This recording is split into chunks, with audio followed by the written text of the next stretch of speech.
Welcome in, Big Blue Nation, to another episode of the Cats Talk podcast. I'm your host, Cameron Johnston, joined as always by my co host, Jacob Boyers.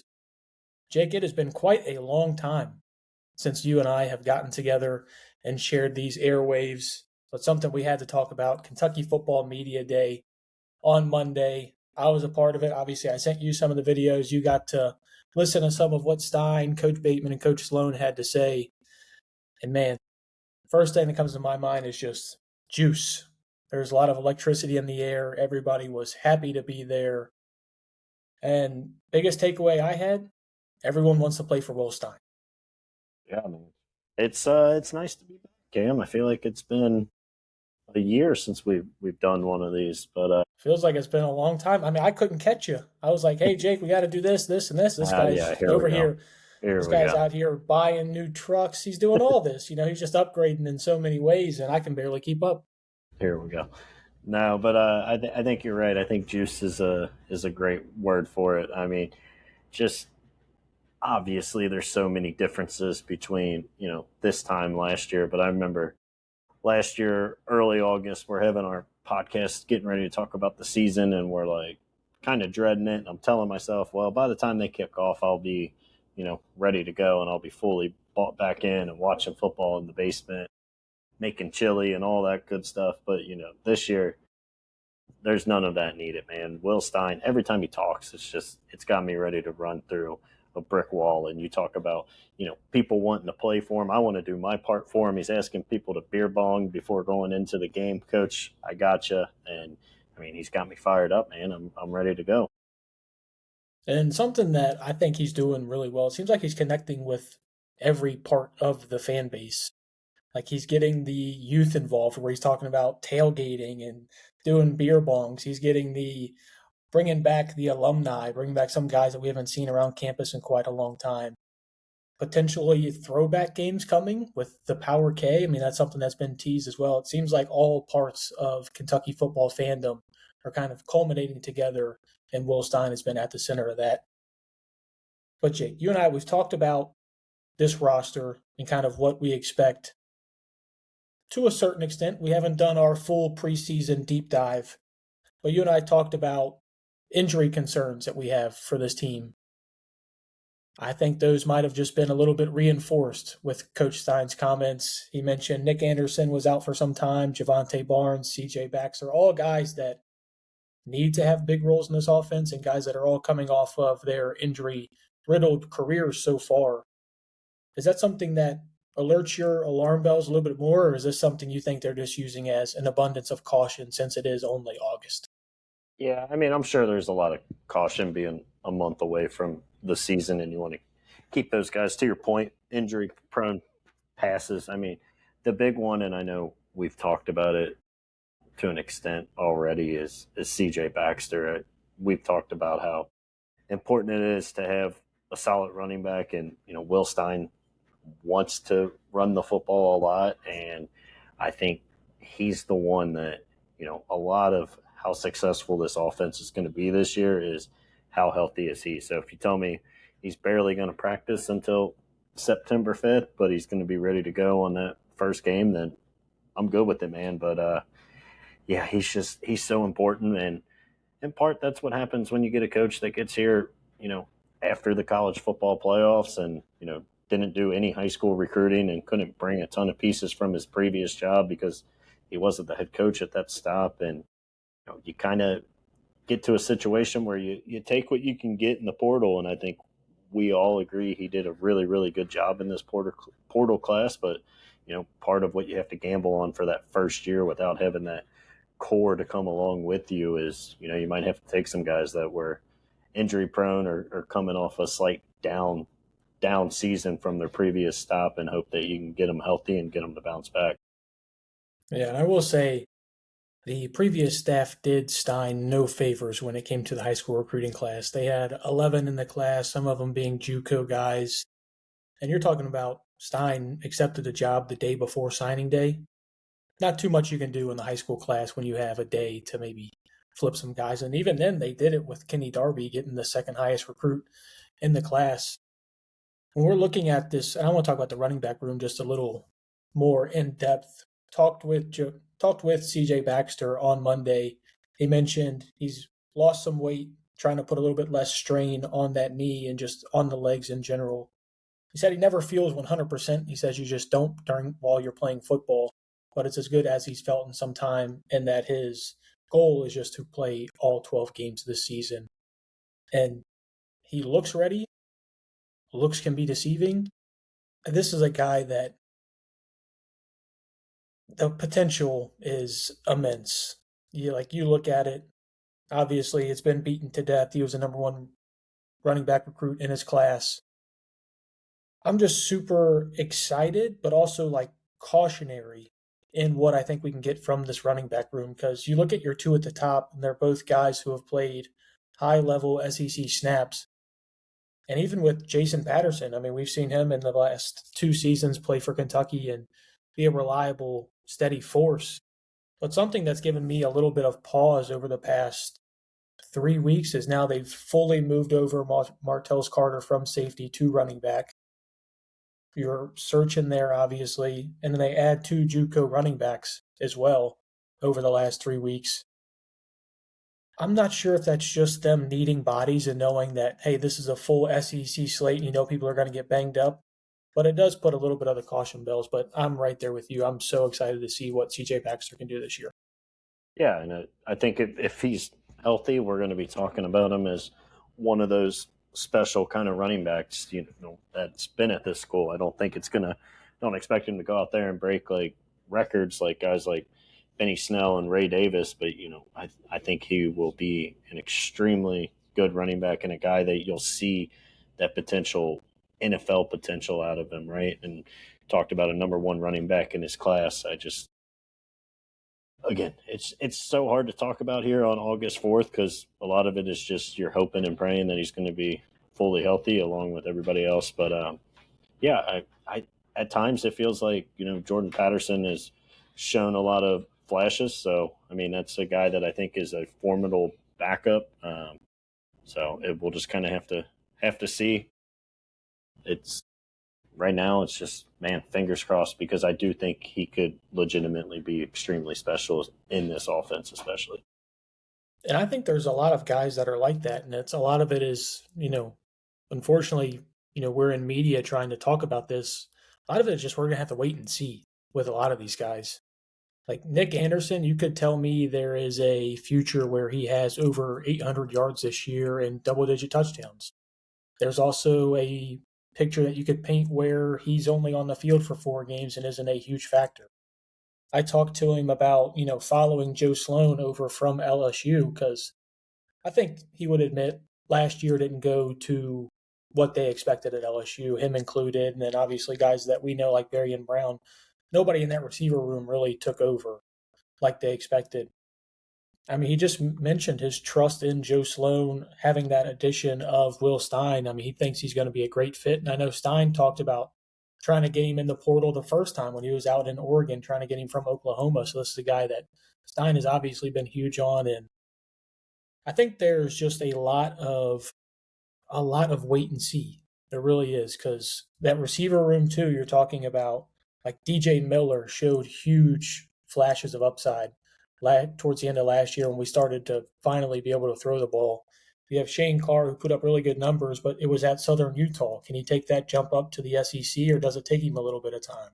We saw Jamori Macklin kind of struggle with that a little bit, coming from North Texas over to Kentucky, where sometimes he'd show up and have really good games, and then you'd lose him for 2 or 3. Yeah. The tight ends. That's what we're going to have to rely on for the most part. Yeah, and I think you got Willie Rodriguez has every make of an NFL tight end, and Will Stein's offense, you could easily see him playing himself into being talked about at the next level. Jay, can I say something that might be a little bit of a bold take on that? Or actually, here, go for the wide receiver rooms. I know it's where you're going back to. Once we get back to the tight ends, Yeah, no, just real quick. I was just going to say, like, to your point, there are questions and concerns about every guy in that room, but I do think it's another position group where you have a ton of potential.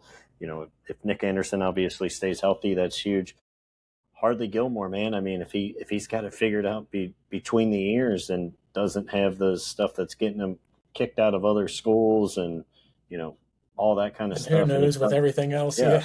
but like if he comes here and he works hard and he gives it your all, like the guy's got a lot of talent, man. And you wouldn't be surprised if you're talking about him as an 800 plus yard guy and, having big explosive plays here and there. So there's a lot of question marks with it, but there's also, again, and I feel like we're going to talk about this really with every position group, maybe outside like the O line and tight ends, but even at quarterback position, right? There's a lot of unknown, but there's a ton of potential there. And I think that's just kind of what's got this year so exciting, is that if all these pieces click, you could have a really special year in year one for Will Stein. Yeah, and the thing I kind of like about Sloan and Stein is that they have shown that they will put out true freshmen if they're going to make an impact. That's something that previous staff would on occasion, but you almost had to be like a super different level guy, like Deion Walker, like a Max Harrison towards the end of the year. So even guys like Kenny Darby, Prince Jean, some younger guys, Brock Kaufman transferring over from Louisville, Jacaden Ferguson. I mean, those are all guys that even if you're not planning on them playing a lot, they still give you a different look. Like Prince Jean and Kenny Darby both have a bunch of juice, and then Brock Kaufman's shifty, can get into the slot, and you're just hoping that some of those guys hit, and you're banking on those top two and Shane Carr and Nick Anderson to really take you far. But I do And want to talk about this. real quick on that freshman point, Cam, like that's another part of where this 5-for-5 now like doesn't come into play. Like you don't have to worry about redshirting those guys for the future. So even if it's a handful of plays a game that you think those guys can make a difference, you don't have to worry about just playing them just in 4 games and saving them for next year. So I think across all of college football, you'll see freshmen get more opportunities in small doses. Especially with how much some of them are getting paid now too. I mean, you don't want to sit, you don't want to pay a freshman to sit there on the bench for a year and then finally start playing a sophomore year, especially when the red shirt doesn't help you. You mentioned the 5-and-5. The tight end room. We talk about it all the time. You hear it anytime you walk around a Kentucky football fan. They want to know, are we going to throw to the tight ends? Jake, I'm going to say this, and I don't want it to be a slap in the face to the little dog up there in Louisville. Okay. I I thought we I were going to different. I think there was a big amount of the problem there. I mean, we all know Coach Mero isn't necessarily a coach. He's a good recruiter, was good at what he I did. don't think he was coaching Coaching, a lot of tight end. exactly. That's, I mean, and even like the guys who admitted to getting better, like during their time at Kentucky, it was when like CJ Conrad would come back and be a grad assistant, or even when guys just like Brendan Bates would come back for a little bit to help out. Like that's when they noticed their most growth. It's kind of telling for what Vince was doing just between the lines. We'll leave Vince alone as of now, but I think there's 3 NFL level tight ends in this tight end room right now. Willie Rodriguez, I think, is probably going to be anywhere from like a 3rd to a 5th round pick. And I think that's being on the conservative side, just with his athleticism and his agility that he has. Henry Boyer, man, he's changed everything that I thought about him since he came over last year. Like, he was just a big dude, kind of like a Drew Sample-esque, if my Bengals fans are out there, just a traditional blocking tight end. You put him in for certain sets. He's changed that fully. Like, he's a different physique right now. He's able to get up and down the field. The hands are so reliable. And then the biggest wild card in that room, and the guy who I think has the most potential, is Mikael Skinner. I mean, that was the biggest recruit that this staff had 2 years ago. It was one of Vince's biggest wins. I'm looking forward to what he can do too, because you look at what this staff has done with tight ends, Mason Taylor at LSU for Joe Sloan, Kenyon Sadiq last year for Oregon. They can get these guys involved, and they know how to, and I'm really looking forward to it. Yeah, and that was something Stein said yesterday as well when talking about just how versatile it makes you when you can run out there and run even 3 tight end sets at the time, right? Like exactly what the defense is going to put in front of you at that point. They have to go big, right? And when you got 3 tight ends that are not only you mentioned it with Boyer, not guys that are just out there to block, but like you can run the football obviously in those situations, and then to have, Henry Boyer turn into that pass catcher as well, it's going to open it up a lot. That's obviously something Stein's going to want to do, Joe Sloan as well. Like I think when you're talking about that tight end group with the O-line, I think it's by far your two most stable positions on groups on the offense, and I'm really excited for it, man. And you said Willie Rodriguez is going to go probably anywhere from 3rd to 5th round. I agree with you, but like it's also, I wouldn't be shocked if they're talking about him as a early 2nd round pick, in a year or two whenever he decides to come out. So I think there's just a ton of potential there. And Mikael Skinner, same situation. I think that group, I'm probably the group I'm most excited for, just because the consistency I think you're going to have there. Yeah, and the best thing that Willie told me when I spoke with him on Monday was that he wants to model his game after George Kittle. And when you think of like a complete all-around tight end, that's the first guy you think of. For sure. It's awesome that he didn't mention a Travis Kelce who's like just a receiving option, or a Colston Loveland, guys like that. He mentioned a guy who is a threat in both the pass game and the run game. And a straight-up dog, a guy with and a little crazy. Like yeah, I think exactly. Willie's got a little. I think Willie's got a little bit of that crazy in him too. So, and some place where we want a lot of that crazy is up front, this offensive line. Now, I don't know about the depth of this offensive line. I feel we're an injury or two away from this line being underwhelming at best. But Jake, the starting 5 that we got rolling out, I am all in. As long as Tegra Shabola and Lance Hurd have both had off-season procedures. Both of them are supposed to be good to go for week 1. So as long as those two are good to go, you're talking about a left tackle that was the cream of the crop in the transfer portal. Like, this is a guy who everybody wanted. You were able to bring him in, get him to Kentucky. Tegra Shabola, a guy with playoff experience, started at Ohio State. You bring in Colton Price, the Remington Award finalist for the best center in the country. At right guard, you're bringing in a guy from Alabama, playoff experience, playoff snaps. And then at right tackle, you're bringing in a 6'8" piece of clay who's been there in your program for a couple of years in Malachi Wood. And everything that I'm hearing from camp and from this spring is that we can't believe how much better Malachi Wood has gotten. And a lot of that is because he was injured a lot last year. Hopefully he stays healthy. But Jake, when we're talking about this starting 5 unit across the board, you got a lot of experience and you got a lot of top end play, and I'm looking forward to seeing them in action. Yeah, and there's a lot of people nationally, you're not just talking UK reporters that are there every day, talking about this starting 5 is as good as any group potentially in the country with the individual pieces. Like, we'll see how it all meshes, but with this much experience, you expect that to be a pretty smooth transition, especially there with Price in the middle and kind of manning that. But I'm with you, man. That starting 5, I think, really could be one of the top 2 or 3 offensive lines in all of SEC.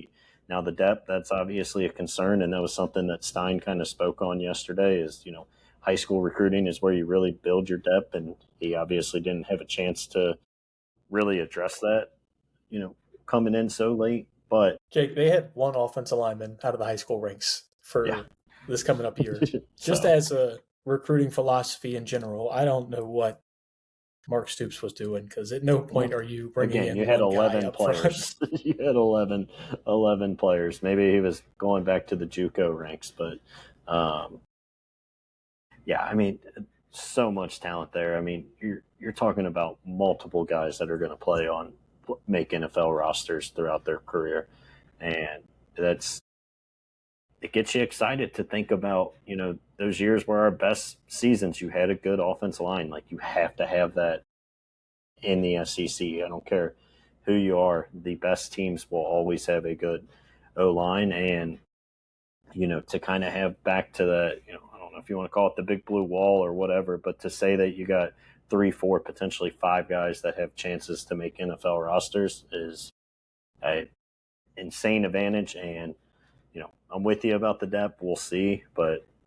this, and I think it's something you heard Kenny Minchie kind of talk about yesterday as well. Is he feels so much confidence being behind those five guys, and how can you not? Exactly. And we're gonna speed this up a little bit, Jake, 'cause we got a lot to Yeah, talk about. So let's go ahead and let's just talk about this defense just in the whole. We won't necessarily go like position breakdown here. But there's certain guys that we either retained or brought in the portal that I'm super excited to see. Tavian Gadsden, Myquise Humphrey Grace, Ty Bryant, those three acquisitions is just keeping them all in Lexington and running it back with those three. I'm super excited to see what additional years for them can be. Because Tavian Gadsden, I'm thinking NFL draft pick. Myquise Humphrey Grace, NFL draft pick. Ty Bryant, NFL draft pick. Transfer portal, you bring in Jordan Castell. Jake, this guy's played over 2,000 snaps of SEC football already. That is ridiculous. Like that. And at the safety position, there might not be a position in football you want him to play more snaps at than safety. Jake, you and I know that being Bengals fans and looking at bad Bengals safety play. It hey, can ruin an entire baby. defense. It can ruin an entire defense no matter how good the front or the front seven is. There's two positions of need, I think, right now for this defense. And I don't know if they're of need or if they're just question marks as of right now.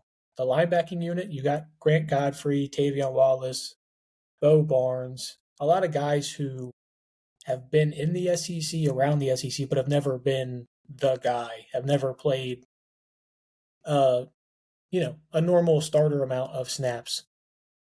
Is that something that is a concern to you, especially being like at linebacker being such a mental part of the game? Yeah, I think so. Obviously, I think when you kind of even hear the staff and everybody that's close to the team, the number one concern is linebacker.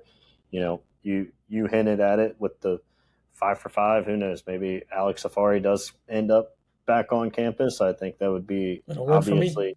Yeah, you have less question marks. Another guy though that I'm excited to kind of see what this year could bring for him. Back to the people you retain, if he's ready to go, and all reports are that he's trending towards being good to play. I think Sam Green he started to make some really good strides towards the end of last year before tearing his ACL. He was a guy I was excited when they got him in the portal before last season. So just another guy that I'll say one thing on Sam Green. I will just say pump the brakes a little bit.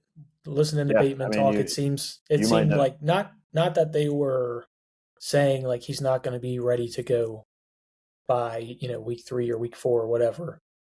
But this is still a traditional ACL, and I mean he tore that towards the end of last year. Is what, the second to last game of the season, I want to say, in which he tore his ACL. So it was at the end of the year. And talking about a 9-month surgery for a guy who's bursty speed around the edge, I don't think they're going to rush him on the field, especially with the amount of guys that they have that they feel like they can rotate in there, and especially the way Bateman likes to get home with sending safety, sending linebackers, just different looks at getting pressure. Yeah, I will say Stein did say yesterday. I don't know if it was on a show or in the interview, but he said he's looking really good, and he expects him to be a factor for the defense this year. But to your point, does that mean week 3 he's ready to go right after Bama, or are we talking like you get him back around week 6, 7, 8, very end of the year? We'll see. But And the if best you thing can, about having those edge guys there is that you can run them with waves. This doesn't have to be like, oh, he's playing all 60 defensive snaps in this game. It can be, well, no, is he your best situational pass rusher? It's 3rd and 8. Let's get him on the field. It can be something to where like the first week, first 2, 3 weeks, he's playing 15 to 20 snaps until he's fully good with that knee. And then you can start ramping him up, getting him to 30, 40 snaps a game. And that's what I think they're probably going to do until they feel like that knee is full, ready to go. yeah, and I just if you tell me you're going to get a fairly healthy version of him, I could see him being a guy towards the end of the season that we're talking about, just being a difference maker, especially in this style. He'll get a ton of one-on-ones when they're bringing the other pressure. I think if he's healthy, which I hope he is, and I know that's another if that we're talking about, and we're doing it with just There's about every so group here. many. Yep. But if he's healthy, man, I could see him having a monster season.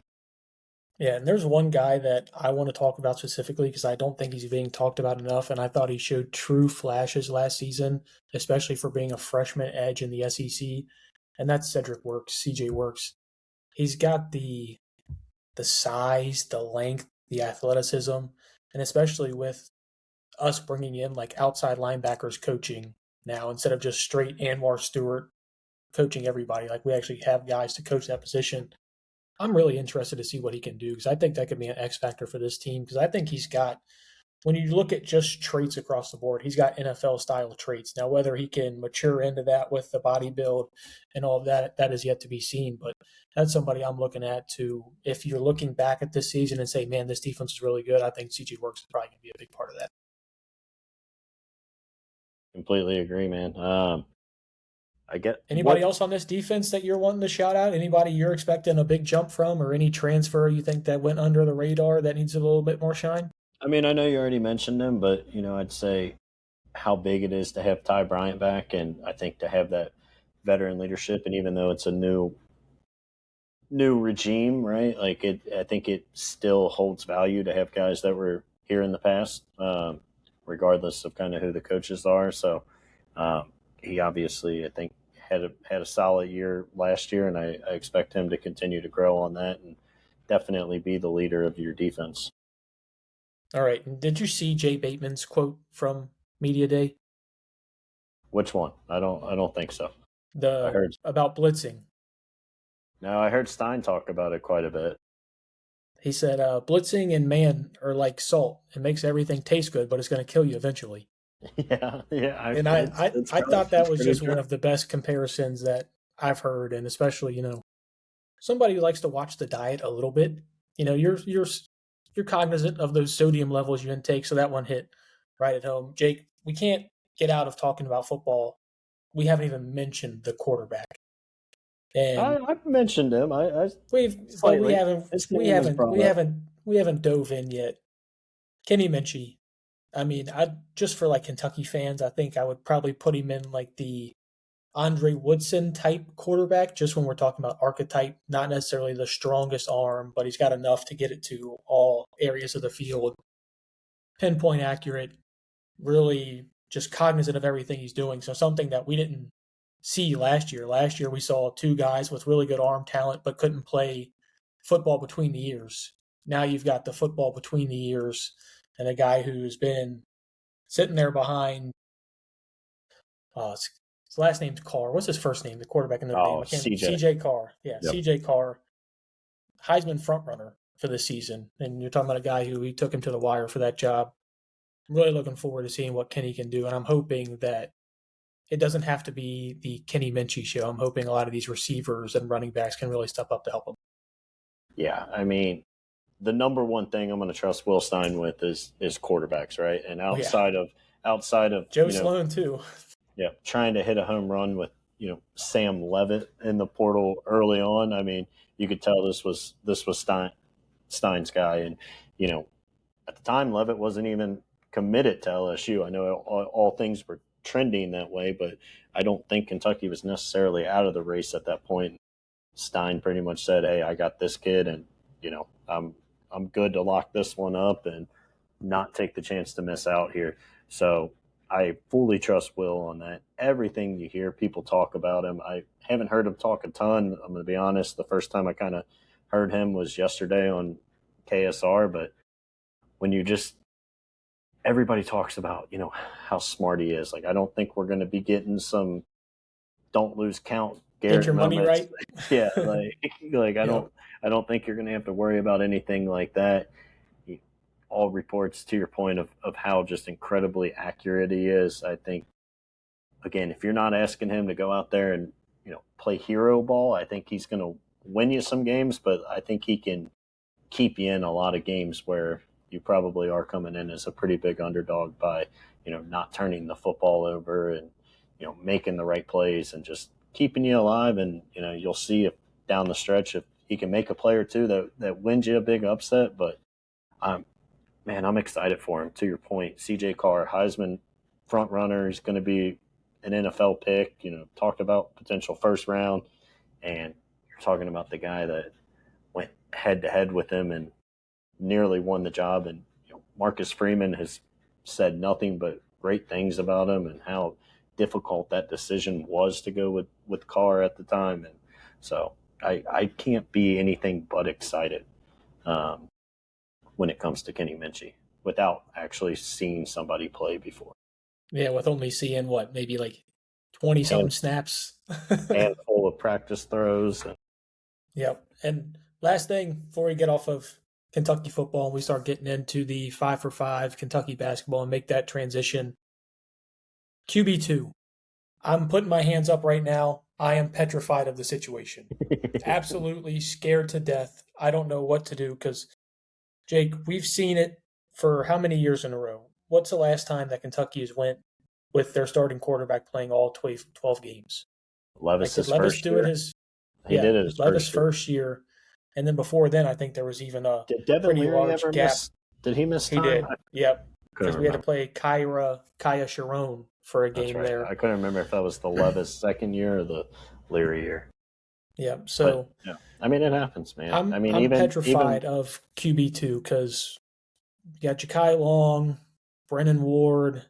They just brought in some JUCO kid from Canada. You obviously got Matt Ponatowski, who's just gotten to campus a couple weeks ago. I I think don't. he's your QB too, man. I do As too, crazy but as man, that. it's hard to say with somebody who's going to be in the system for less than 2 months and Yeah, was true. just fully practicing and doing baseball season.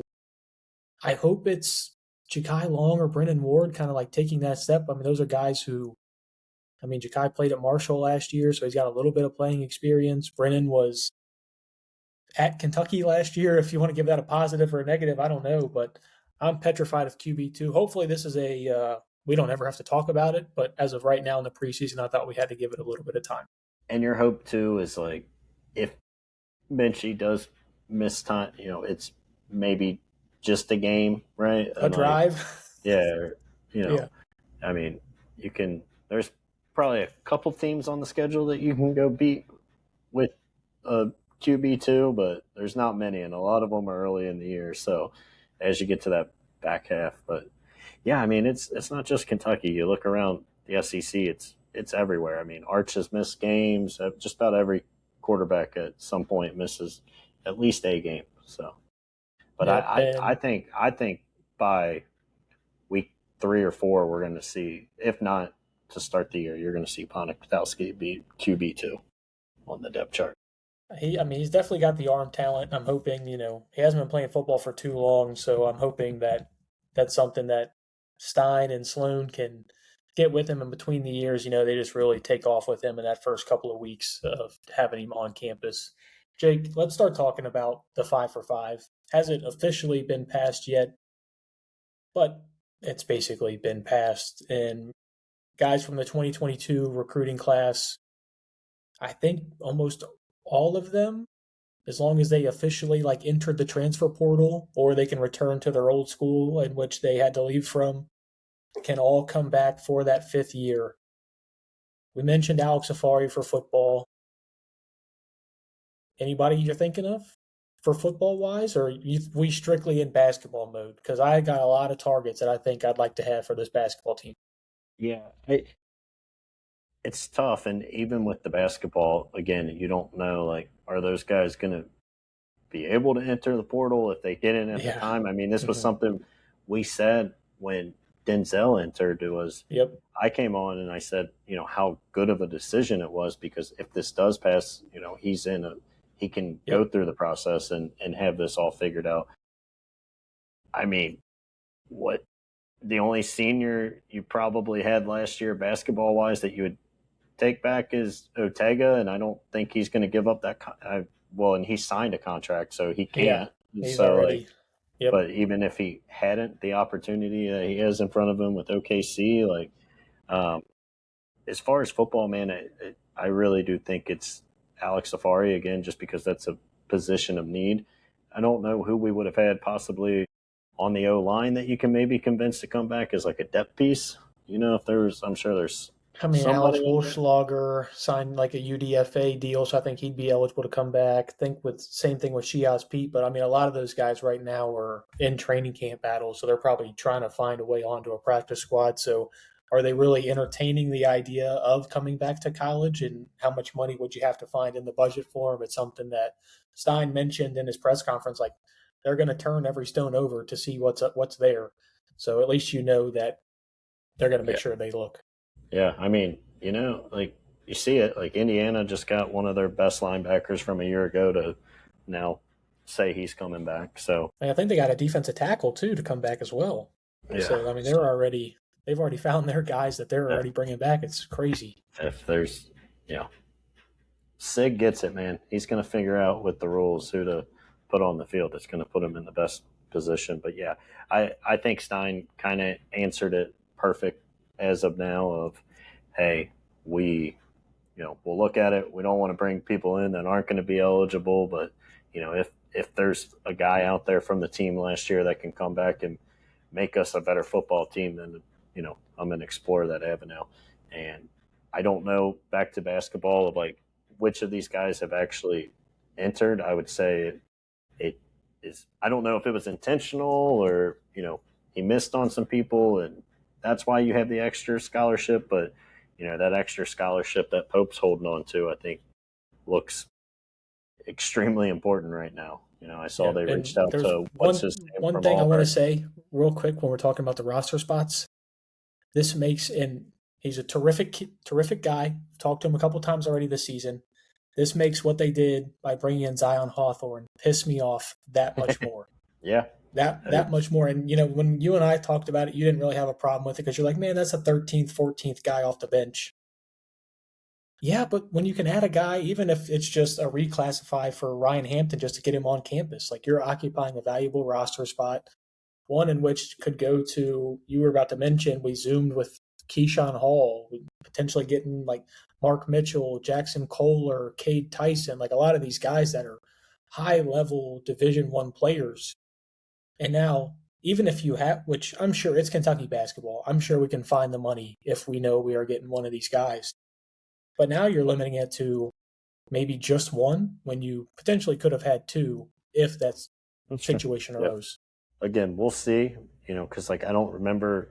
I know Mark Mitchell has said he's going to enter the portal now. I don't remember if he entered however many months ago, I like don't think he did. to get I out in think front of it. Keyshawn So Hall did. I think Keyshawn Hall is the only one of that group that we've been in contact is with that that true? had like formally entered the portal before this Yeah. news came out. So that'll obviously be the biggest deciding factor of it is, hey, do they give these basketball players, since we're 3 months away from the season, another portal window for those guys that just became eligible, or are they going to stick with that rule of you can only go back to the school you were previously at? So, but I mean, if Keyshawn Hall entered, and I mean, I know there's some Kentucky fans that don't want him for a handful of the reasons. If you tell me I can get a guy that averaged near 20 in the SEC and he doesn't have to come here and be the man, I'm going to take him. Worst case, it doesn't work out, and you're left with the Cam Williams and Braden Hawthorne situation that you had before. I'll say something, and I'm probably going to be on the minority of this. I'm I'm not going to say I'm not in on getting Keyshawn Hall. As you mentioned how good he was with Auburn last year. Guy's been on 4 teams in 4 years. I get it. Hasn't made the NCAA tournament once. And when you look at like Kentucky's depth in numbers, it's that 6'7", 6'8" wing. Milan, Cam, Braden Hawthorne. Not that you're expecting like huge things from Braden or Cam. I was about to say, where you're with Cam still being in a boot and not playing, and what you're kind of hearing rumblings about Braden Hawthorne just not being as I good as get that, they were wanting. and I get that, and I hear you, but I also know Frank has not practiced once. Yeah, And you're talking about we can't rebound the ball right now, Jake. Like Usman is probably your second best rebounder on the floor outside of Malachi with Frank not playing.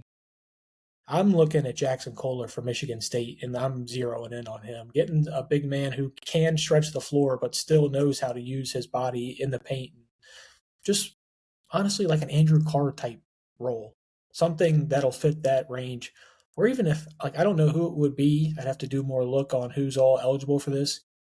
Even if it's just finding like a healthy Frank, Yeah, no, just I was about another to say big that would body center, somebody who I know if Malachi gets in foul trouble, I can put him out there for 10 minutes a game and they're going to at least get me boards and challenge shots at the rim. Because I think that's where we lack right now more than anything else. That and true shooting guards, which nobody that's entered the portal I think is a true shooting guard either. yeah, I am with you.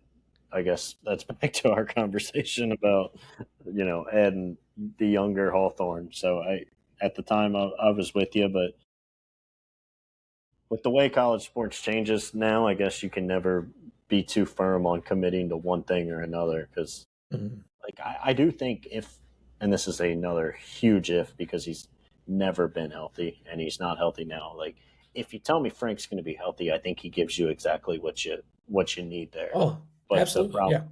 the problem is that you're probably going to play, you know, 10, 15, 20 games even maybe without him or where he's extremely limited. So it's a huge concern.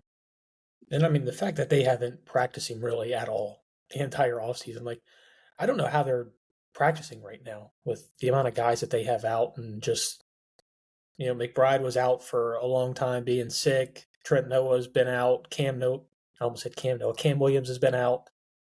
I mean, they're talking about Braden Hawthorne not like making his conditioning test and like not earning his jersey until like last week. You finally started seeing him getting his jersey, things like that. I think there's a lot to be concerned about, but I mean, this may just be a blessing that this 5-5 gets passed. You can add guys at the last second, and you just got to make the best of it. I mean, whatever you got to, at some point, whether we want to or not, you got to trust Pope that he's seen these guys for a little bit over 2 months now. He knows what they're going to need with the injury concerns that they have. And with that last roster spot, hopefully he can go out and capitalize on whichever one that he wants to get. Yeah. Either that or you better find a way to go out and score 90 plus a game because I think they're going to struggle defensively and if you're going to struggle defensively when teams do miss, you can't allow them to kill you on the glass and I think it's a bad recipe. You know, it'd be awesome to have on this team, Jake. How about a little Amari Williams? How awesome that would Amari, be to just add give me add anybody that that in can right rebound. now. Give me Anybody give with a me high any end any rebounding of could. the like 12 big men it feels like Florida has like Yeah. I mean just Any of the again look 30 they like got. not to bring back bad memories but like last year I think we definitively talked about you got Florida to probably play their three worst games against you but I know they didn't by the numbers at least in that first matchup kill you on the glass but it felt like every time they missed a big shot they got a big rebound that led to another opportunity that led to a big shot. So if you're going to be bad defensively, you can't also be a really poor rebounding team because you're not talking about a lot of stops to begin with. And then when you do, if you're giving them second, third, even fourth opportunities at times, you're going to be in a lot of trouble. So Yeah, hopefully and we're Malachi really that's where you would like to see him make his jump. But to your point, even then, he's not going to stay on the floor for 35 plus minutes a game.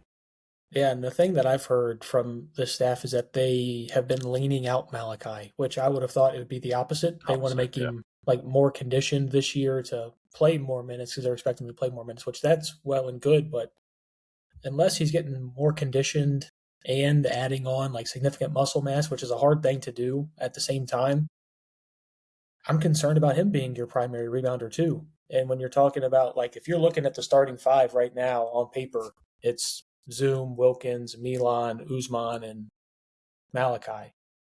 Uzman's not a great rebounder at that four either. Milan can get you some rebounds. I really think you're going to need Zoom and Alex to crash the glass because they're both big for their size at the guard spot. But then that limits your ability to really get out on the run like this team likes to play and find open transition threes and just buckets in transition. And I think there's a lot of, with this roster makeup, how it currently is, there's a lot of, you have to squint to see how it's going to work exactly. But that could all change with that. And even just an Andrew Carr type level guy. Well, and another bummer about Frank being hurt is when he committed. and we were kind of talking about this class, I told you, I said, I think it's going to be so important, not only because he gives you what you need when Malachi's not on the floor, but for Malachi to go up against that every single day in practice. Like Frank is the kind of guy on paper that you would say Malachi struggled with the most last year in the SEC. And it's like, you were hoping that you would have a summer of Malachi going up against that every single and day. And now he's just going up against slender guys like Reese Potter and Usman. Yeah, and you haven't seen it yet. And, as we get closer and closer to early November when the season starts, like at some point you got to get them out there to get, if you're going to have those practice reps that, we talked about being excited for. All right. Do you have anything left for this Kentucky men's basketball team? Obviously 5-5. We're looking for some targets out there. I mentioned the Zoom with Keyshawn. It's Keyshawn Hall, right? For some reason, I've said it 4 times already in this episode, and the 5th one was when I was questioning the first name. I want to say they met with Mark Mitchell too, but I haven't found that one is confirmed. And then Jackson Kohler, I heard somebody say earlier that it's looking like he was looking at BYU, and dude, if they lose somebody else to BYU, I don't. What are they putting the water up there? What is it? I don't know, man. I don't know. Is it the soaking? Maybe. What is it? I don't know what it is. I don't know if it's been updated in like the last 2 days, but I think as of like Sunday night, I saw a report that they hadn't contacted Mark Mitchell yet. Now, maybe something changed yesterday or today, but we'll see, I guess. And we just need somebody who can get some rebounds. I'm not even necessarily worried about the points as much. Obviously, if you can add a guy who can score, I'd like that as well. But give me somebody who I can. I mean, nobody's going to like this. Give me like a Mo Diabate for that spot where I just know he's going to come in and get rebounders. They may not have a team. We may just have to. They may have to just forfeit every game. They have 4 players on their roster, so I'll take Mo back. I think they might just have to go out and get every single one of these guys in the 22 class that are still meet these eligibility requirements to fill out their team. They better hope that like at least 12 of them had entered the portal prior to this ruling. Dude, the real question is like, if you're Will Wade, what are you doing in practice right now? Because they like legitimately have 4 guys on the roster, correct? I mean, you getting the fraternities to come over and play you? I don't know. They said he was banking on it so he could go get some older overseas guys and fill out this roster, but like I can't imagine you're gonna have a competitive first season when like you have 4 players on August 4th. Like at some point, to your point, you got to get these guys playing together, and then one of your 4, like I think Mo had opportunities where he fit a particular role really well, but like if you're counting on him to be one of your top 4 scorers, you might be in some trouble, man. That and the big man Santos that we looked at there for a little bit as well, like they haven't even fully gotten him eligible yet, I don't think either. I think he still has to get a waiver to be eligible. So I mean it'll be interesting to see what happens. He might go grab 8 guys from the NBA. I might be playing.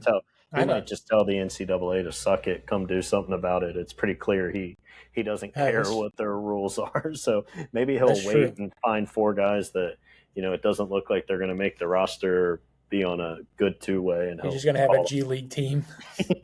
And he'll be like, I dare you, NCAA, to come do something about this. It'll definitely be interesting. And man, with the ever-changing landscape of college athletics, like you really never know what the next week is going to bring. Like, 2 weeks ago, they didn't think this 5-5 was going to get passed. And then 2 weeks later, it's like, oh, it's about a done deal. The Big Ten and the SEC are on board and ready to go. Yeah, and that was something you heard Jay Batt and Will Stein talk about in the past week of like, hey, we just got to be flexible and be ready to go because the rules from last year aren't the rules now, and the rules next year we'll see. So. Yep, so it's the best time for us to fall under new management because that old management, I don't know how they'd have been doing with all these rule changes. So good time to get Jay Batt on board. And as far as I know, he's crushed the first 7 days he's been on campus. So that's all good news. Jake, TBT, I was at the finals on Sunday. Might be the worst game of basketball I've ever watched. I've seen a lot of bad basketball in my games. I watched I want to say it was Newport Central Catholic versus Holmes girls freshman basketball once, and I think the final score was like 24 to like 18. This game was worse from a viewing perspective, other than the It fact was that I was watching Willie Cauley-Stein in what could have been his last game, and Willie played terrific in that game, man. It really love Willie. you could see in Willie, like game by game, the improvement, just getting back into basketball shape and like getting that feel back. You saw it game in game. I would have loved for him to have gone out with a win and a championship. But when you go 18 to 34 from the free throw line, you're bound to just lose a game like that. My I felt for Willie as much as anybody on that in that situation. Which one did you feel worse for, Willie? The TBT or 2015? I mean, yeah, that's that's no doubt. But I've always loved Willie, man. His personality, a great guy. He was open about some of his struggles once he got to the league, and to kind of have this not a redemption because Kentucky fans always loved him, but just kind of a life redemption, right? Like he talks about, now all he focuses on is like his daughter, and he's not really playing basketball, but he wants to daughter come in back. golf.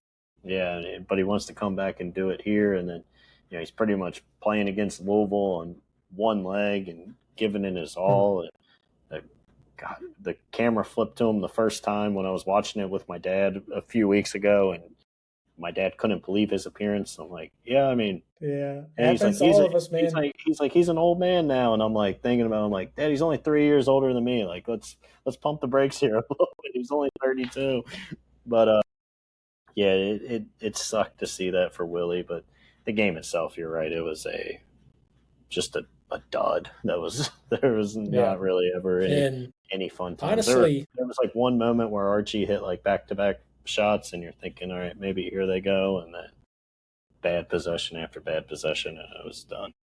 I'm going to say I think John Hood got a lot out of these guys because I don't think this was That roster was championship level roster. And then you didn't know which guys were playing, and Archie wasn't here, and then he's here, and then he was supposed to be here, and he shows up I'm a huge DeAndre Liggins fan. I think he played 4 minutes in the entire tournament.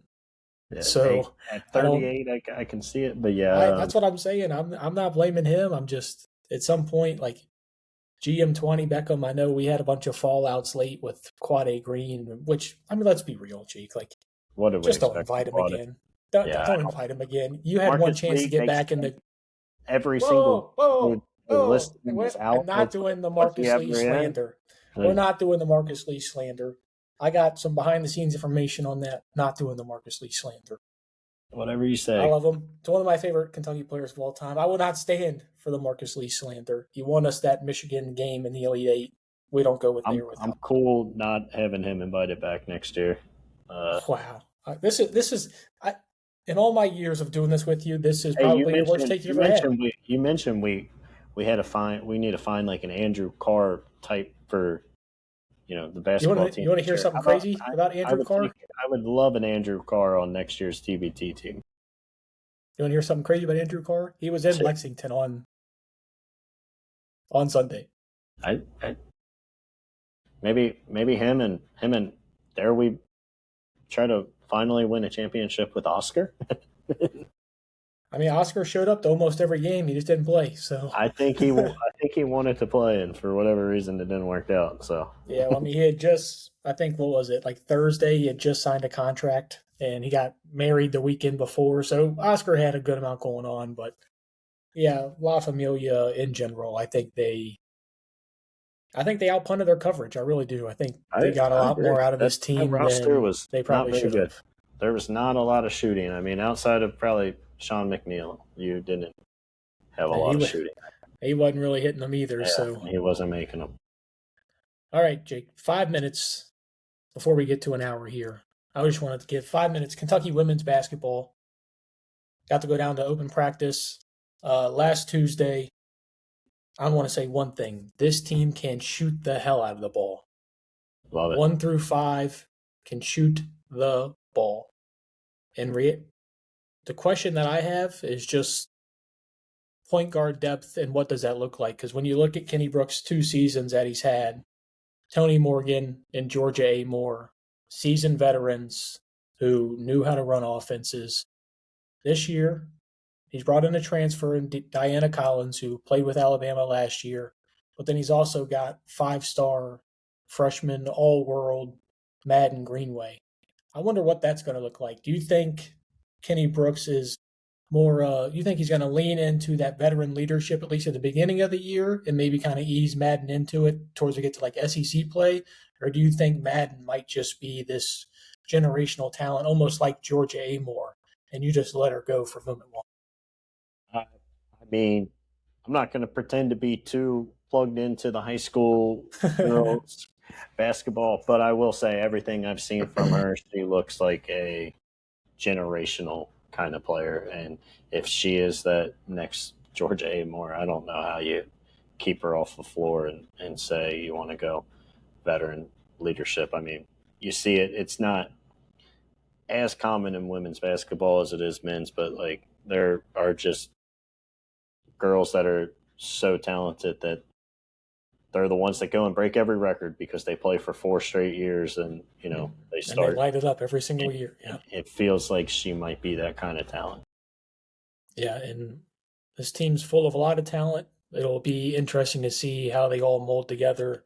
You obviously bring back Clara Strack, and you infuse 3 McDonald's All-Americans in with her. You bring in an SEC starter in Mariah O'Neal. Jake, I think you might know her father. He was pretty solid in the pros, to say the least. And then it's all about just SEC women's basketball is like the SEC football schedule slate. Do you get lucky? Do you go on a couple runs? And I might have the most optimism for this women's basketball season of any of the sports that Kentucky's going to run out there this year, minus Craig Skinner, because you just know Craig's going to win the volleyball SEC championship every year because that's just what he does. Yep. No, I mean, let's go for it. I mean, you said Cam Johnston of Cats Talk podcast, first reporting how good this team can shoot the ball. Maybe they get hot for 4 or 5, 6 games in the NCAA tournament and, ride some crazy streak. And all of this that I said, I didn't mention the girl who made the most threes in UK history last year for a single season, and Asia Boone, who you bring back as well. I mean, they've got a lot of talent. It'll be interesting to see how they all fuse together, old veterans and leadership. And Jake, how about Ayanna Patterson from UConn, top-level recruit when she came out, suffered some injury concerns, but this is a girl you might be bringing off the bench. It's a transfer from UConn. Let's go. I mean, this is where Kenny Brooks has gotten this Kentucky women's basketball program. It's great to see, and I'm super excited to see what it's going to look like here in the upcoming months. But just wanted to give them some of the shine they deserve because I think they might be a Final Four team. Heard it here first. Went to the Sweet 16 last year, and I was there to cover it. And Jake, if they go to the Final Four, I'm dragging you with me. Hey, I would not be opposed to going to a Final Four. I mean, it's been a while since we've been to one, man. Let's go women's and men's. Let's split the weekend. That'd be a busy weekend. A little what, Saturday through Tuesday or whatever, or no, Friday through Monday, however it works out. I always forget. Such a busy weekend. And Jake, we're about to start getting into the busy season for you and I. Cats Talk Podcast will start having a lot more episodes as Jake. We are just 31 days until kickoff. It is now August 4th. We have until September 5th until the Cats kick off, and you and I are so excited. And then, that just as soon as football season gets ramped up, here comes basketball season nipping at its heels. And favorite time of the year. Time of the year. And we're really getting into it. And make sure you guys follow along here with the Cats Talk podcast. We're getting more and more involved with the University of Kentucky. We're getting access to more and more things. So if you guys want to see that, make sure you subscribe and check us out because we're here for any and all of your Kentucky athletics. Until next time, that's it for the Cats Talk podcast. I'm Cameron Johnston. That is Jacob Boyers. Go Cats. Go Big Blue.